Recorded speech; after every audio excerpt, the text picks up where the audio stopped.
What's up, real estate experts? So what do the 20% do that the 80% don't? Or you might even be able to say, what do the 1% do that the 99% don't?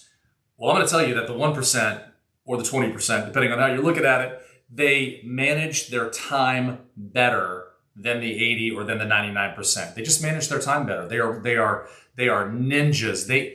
Their time matters. Their calendar matters. Who they spend time with matters. So I just did this training today with one of my partners in Virginia Beach, Tiffany Gelzinas.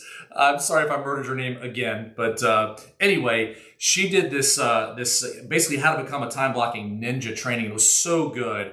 I just had to share it with the rest of you. So there's six keys, and you're going to want to take note of these. So number one, you want to start with your goals. Where are you going?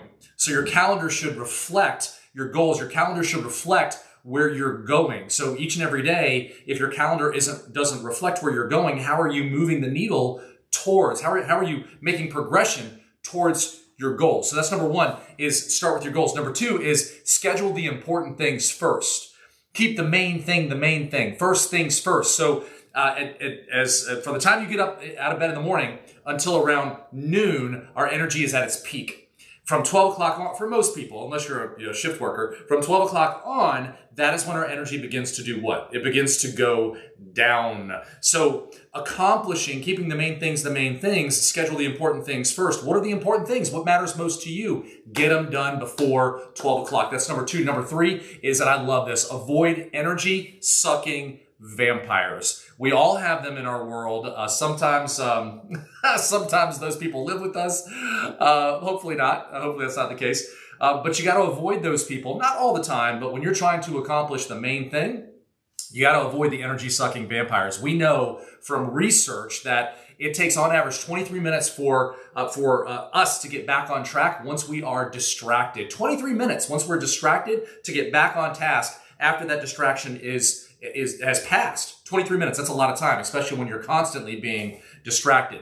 Number four is do everything in blocks. So it's hard, at least for me anyway, to time block or schedule an entire day worth of lead generation for lead, right? So you want to do it in blocks. So 8 to 10, 9 to 11, 10 to 12 lead generation, right? So you want to schedule the important things in blocks. Number five is put it on the calendar. If it's not on the calendar, it doesn't exist. So all appointments, and again, if your appointments are reflective, if your calendar is reflective of your goals and where you're going, then the important things should be on your calendar. Time with family, traveling, physical time, spiritual time, wealth building time, business building time. Those key blocks, those impact zones should be on your calendar. And then finally, number six, don't give up.